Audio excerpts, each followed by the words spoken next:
Sudan berada dalam perang saudara dan kekerasan meningkat di ibu kota. Dua jenderal saling bersaing dan tentara mereka berjuang untuk menguasai kota Khartoum dan pertempuran menyebar ke seluruh negeri. 3 miliar dolar bantuan diperlukan untuk membantu pengungsi Sudan. Sudan berada dalam krisis. Sekitar 1 juta orang telah mengungsi setelah pertempuran sengit yang pecah beberapa bulan yang lalu. Dalam kesempatan ini, izinkan saya membantu Anda memahami tentang apa yang terjadi di Sudan.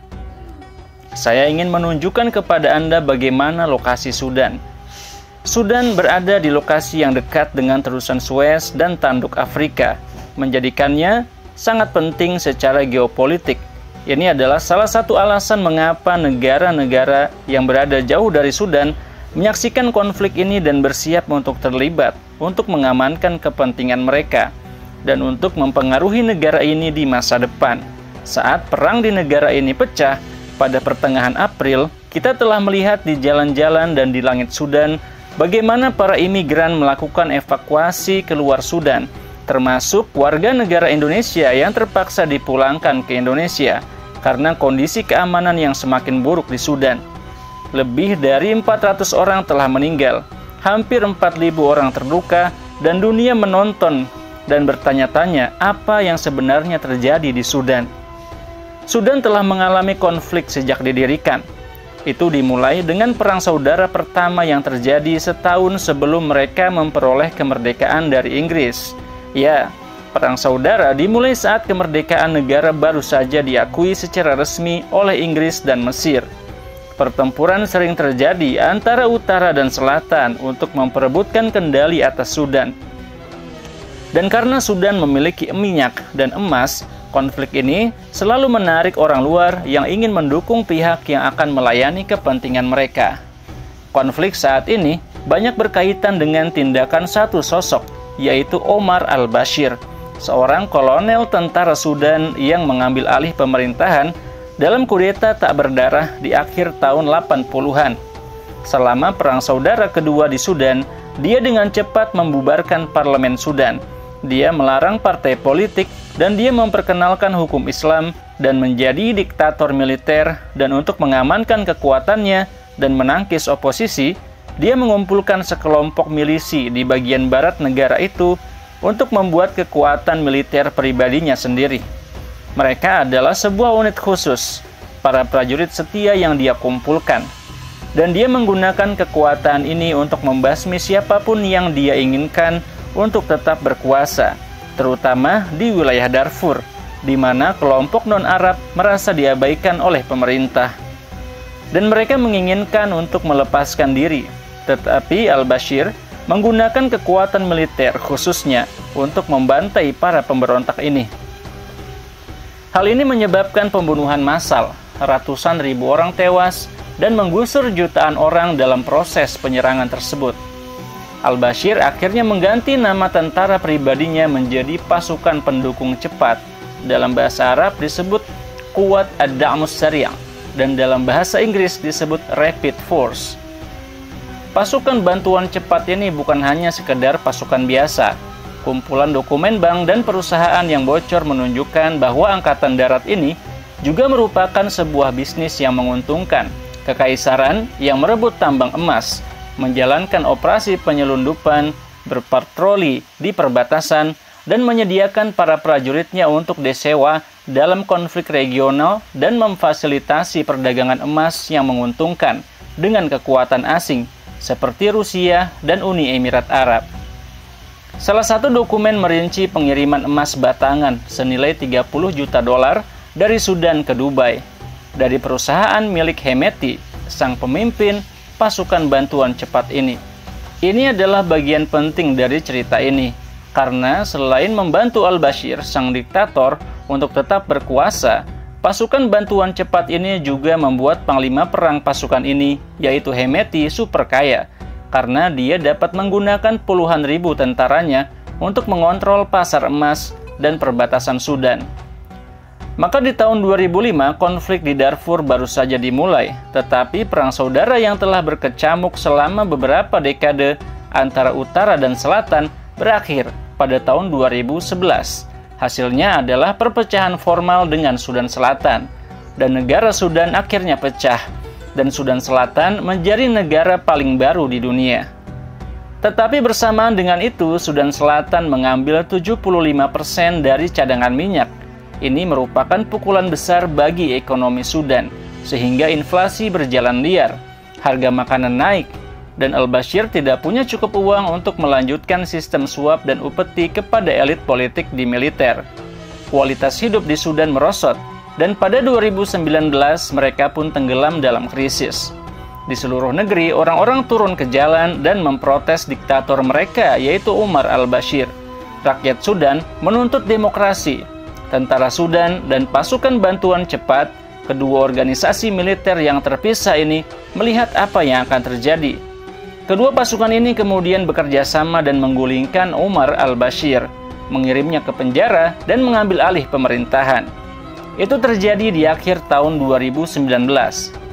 Dan 30 tahun kediktatoran Umar al-Bashir hampir berakhir, dan sekarang pemimpin Angkatan Darat Sudan, Jenderal Abdul Fattah al-Burhan, bertanggung jawab memimpin negara, diikuti oleh Panglima Perang Pasukan Bantuan Cepat sang miliarder Hemeti. Mereka bekerja sama dalam transisi ini, dan mereka berjanji kepada para pengunjuk rasa bahwa mereka pada akhirnya akan menyerahkan pemerintahan mereka kepada seorang pemimpin sipil yang akan membawa Sudan menuju kehidupan yang demokratis. Tetapi para pemimpin militer tetap mengingkari janji mereka. Mereka tetap memerintah negara selama bertahun-tahun, dan mereka terus-menerus melecehkan dan membantai para pengunjuk rasa. Pada Desember tahun 2022, Al-Burhan setuju untuk memberikan kendali pemerintahan kepada warga sipil, tetapi dia memiliki satu syarat besar. Dia ingin agar pasukan bantuan cepat tidak lagi menjadi militer independen. Dia ingin pasukan bantuan cepat dibubarkan dan bergabung menjadi Tentara Nasional Sudan, sehingga dia yang akan mengendalikannya, bukan Hemeti. Dan disinilah konflik mulai mencuat. Sikap Al-Burhan membuat Hemeti, panglima perang yang telah menghasilkan ratusan juta dolar berkat kepemimpinannya atas pasukan militernya, tidak menyukai ide ini. Dia tidak akan membiarkan bisnisnya yang menguntungkan dan kerajaan militernya ditelan oleh pemerintah, sehingga dia memutuskan bahwa dia hanya punya satu pilihan, yaitu menggulingkan pemerintahan dan memimpin negara Sudan sendiri. Pada tanggal 15 April 2023, Hemeti mengirim 2.000 anak buahnya ke kediaman pribadi Al-Burhan yang merupakan kompleks militer. Hal ini mengakibatkan baku tembak, di mana 35 penjaga terbunuh. Tetapi konflik menyebar ke seluruh ibu kota Khartoum dan negara secara keseluruhan. Dua kekuatan ini yang digunakan diktator sebelumnya untuk tujuan berbeda, sekarang memperebutkan siapa yang akan memerintah negara. Tank melintas melalui kota, dan ledakan serangan udara di perumahan lingkungan kedutaan pun terjadi. Karena itu banyak negara asing yang mengevakuasi warganya. Tetapi bagi banyak warga sipil Sudan, lari bukanlah pilihan. Tidak ada helikopter yang menyelamatkan mereka. Tidak ada konvoi internasional yang datang untuk mereka, sehingga mereka berkemas dan meninggalkan rumah mereka, melarikan diri dari konflik, dan pergi menuju negara tetangga seperti Mesir, Chad, atau Sudan Selatan. Dan dengan segera konflik yang tadinya hanya antara dua jenderal militer yang berjuang untuk menguasai Sudan, berubah menjadi perang yang mengundang perhatian seluruh dunia. Perairan Sudan merupakan jalur menuju Mesir. Jalur ini adalah rumah bagi pelabuhan-pelabuhan yang berada di dekat titik-titik penting yang sangat berpengaruh bagi ekonomi global, yaitu terusan Suez dan Tanduk Afrika, di mana 10% perdagangan dunia melewati titik-titik tersebut, termasuk sejumlah besar negara-negara kuat dan negara kaya minyak di seluruh dunia selalu berusaha untuk menempatkan pangkalan militer di sini.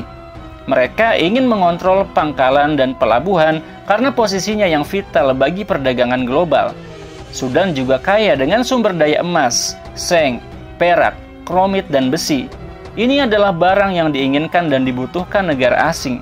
Sehingga negara-negara kuat menonton pertikaian komandan militer ini dan berpikir, kira-kira mereka harus mendukung siapa?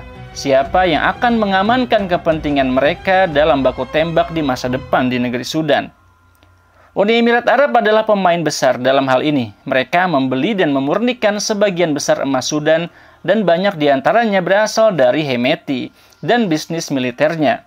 Uni Emirat Arab juga telah membayar Hemeti untuk menggunakan beberapa tentaranya untuk berperang di wilayah mereka, sehingga ada keselarasan dan hubungan yang saling menguntungkan antara keduanya.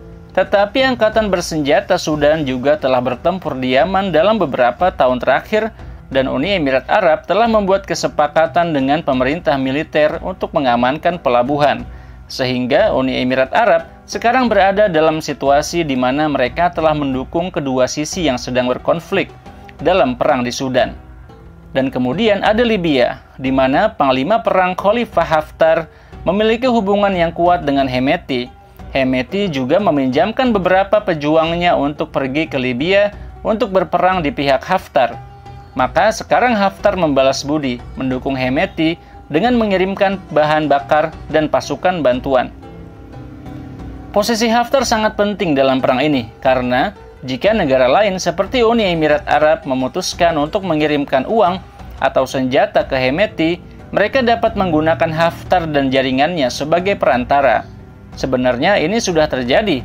Haftar sudah bekerja sebagai perantara untuk mentransfer persediaan makanan dan senjata ke Hemeti atas nama Rusia. Ya, Rusia sudah ada di sini dalam bentuk militer swasta yang disebut kelompok Wagner. Mereka telah berada di Sudan selama bertahun-tahun, memberikan pelatihan untuk militer Hemeti dengan imbalan masuk ke perdagangan emas yang menguntungkan di Sudan. Dan sementara Rusia juga telah bekerja dengan Angkatan Darat di Sudan di masa lalu. Investigasi CNN baru-baru ini menunjukkan bahwa Rusia mengirimkan dukungan yang signifikan untuk Hemeti, yang menyeratkan bahwa mereka telah memilih Hemeti dalam konflik ini. Tetapi tampaknya tidak ada kesetiaan yang nyata di sini. Rusia kemungkinan akan beralih untuk mendukung pemimpin manapun yang kemungkinan besar akan menang, yang akan mendukung kepentingan Rusia dan memfasilitasi tujuan mereka untuk membangun pangkalan angkatan laut di Laut Merah. Selain itu, Sudan juga memiliki tetangga di utara, yaitu Mesir, yang harus menempuh cara yang halus dalam menyikapi konflik di Sudan. Mesir secara alami sejalan dengan pemerintahan dan juga militer nasional Sudan. Tetapi mereka tidak dapat secara terbuka menentang Hemeti. Mereka belum dapat memilih salah satu pihak di antara keduanya, karena ekonomi Mesir sedang dalam masalah. Mata uang mereka telah kehilangan lebih dari setengah nilainya, dan mereka telah meminta bantuan dari Uni Emirat Arab yang telah mengirimkan untuk mereka uang tunai 100 miliar dolar dan bantuan lainnya sejak tahun 2013. Tidak bijaksana bagi Mesir untuk berada di sisi yang berlawanan dengan Uni Emirat Arab, karena ekonomi mereka bergantung pada Uni Emirat Arab, sehingga mereka mempertahankan sikap netral untuk saat ini. Ethiopia dan Eritrea keduanya untuk saat ini netral. Meskipun Ethiopia telah mengundang Jenderal Al-Burhan untuk berkunjung dalam beberapa bulan terakhir, dan Eritrea mengundang Hemeti musuhnya untuk berkunjung. Ini juga menandakan bahwa mereka mungkin mendarat di sisi yang berlawanan di masa depan dalam konflik ini.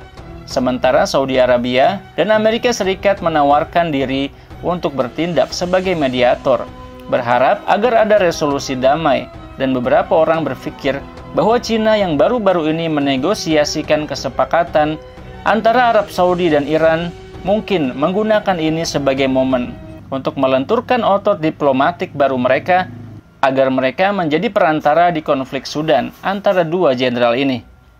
Konflik di Sudan memiliki potensi untuk berubah menjadi perang proksi, habis-habisan, bukan hanya oleh mitra regional yang menanggung beban konflik ini, tetapi juga kekuatan asing yang ingin mengamankan kepentingan mereka sendiri dari ulah tangan manusia yang cenderung akan menghancurkan perekonomian global. Konflik di Sudan memang rumit, di mana pemain utama konflik ini, yaitu kedua jenderal ini, diberikan insentif untuk terus memainkan peran yang sama yang dirancang oleh diktator mereka, yaitu Umar al-Bashir, di mana sistem yang rusak memberikan kekuasaan dan kekayaan kepada beberapa orang di wilayah kekuasaan. Akhirnya sistem yang rusak ini memberikan insentif kepada mereka untuk terpecah dan menjadi hancur, seperti yang dirancang sang diktator Umar al-Bashir. Perang ini pun membunuh momentum gerakan demokrasi yang sedang berkembang di Sudan. Gerakan protes di Sudan ini memang telah berhasil menjatuhkan sang diktator Umar al-Bashir. Namun gerakan rakyat yang baik ini sekali lagi telah direnggut oleh segelintir orang yang tamak dan ingin mengamankan posisi mereka.